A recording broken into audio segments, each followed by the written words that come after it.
warahmatullahi wabarakatuh. Perkenalkan, nama saya Dea Marisa, NPM 2221020043, kelas E, semester 4, program studi Hukum Tata Negara.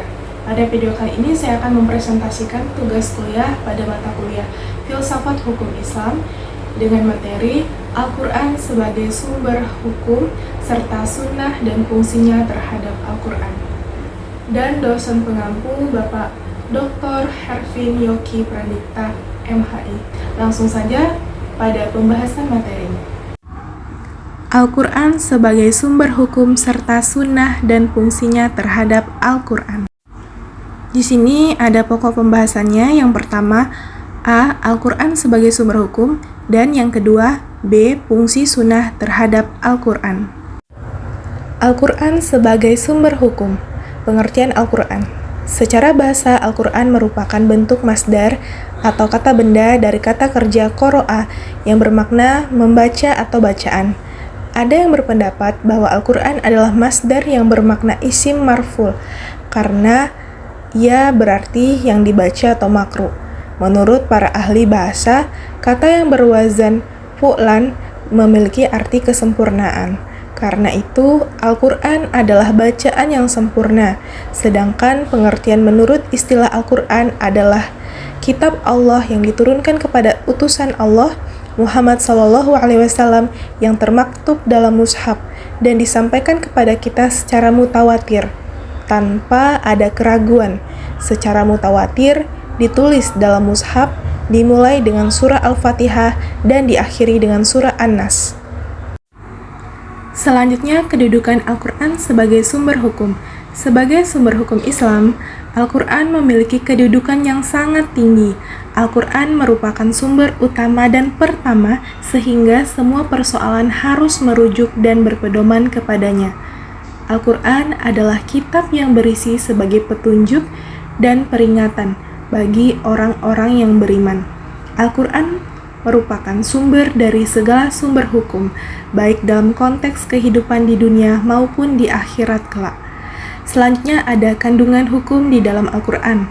Yang pertama, akidah atau keimanan. Akidah atau keimanan adalah keyakinan yang tertancap kuat di dalam hati. Yang kedua, ada syariat atau ibadah. Hukum ini mengatur tentang tata cara ibadah, baik yang berhubungan langsung dengan pencipta, yaitu Allah Subhanahu wa Ta'ala, maupun yang berhubungan dengan sesama makhluknya. Yang terakhir ada hukum ibadah dan hukum muamalah. Hukum ibadah mengatur bagaimana seharusnya melaksanakan ibadah yang sesuai dengan ajaran Islam. Hukum muamalah mengatur interaksi antara manusia dan sesamanya. Selanjutnya ada fungsi sunnah terhadap Al-Quran. Pengertian sunnah. Kata sunnah ditinjau dari segi lugawi, diambil dari bahasa Arab yang berarti adah atau tradisi dan kebiasaan, di mana tradisi dan kebiasaan mencakup yang bersifat baik, buruk, ataupun terpuji dan tercela. Dengan demikian, maka sunnah dalam ungkapan lain adalah al-tahrik, al-mu'tadah hasanah, kanat al-syi'ah.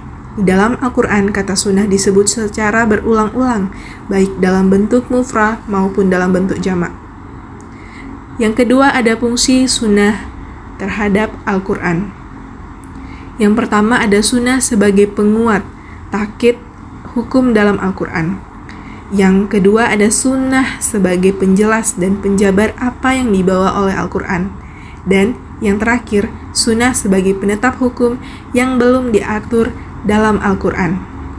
Baik, itulah presentasi saya pada tugas kuliah mata kuliah Filsafat Hukum Islam dengan materi Al-Quran sebagai sumber hukum serta sunnah dan fungsinya terhadap Al-Quran.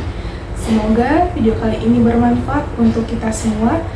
Saya memohon maaf apabila ada kesalahan dan kepada Allah saya mohon ampun. Wassalamualaikum warahmatullahi wabarakatuh.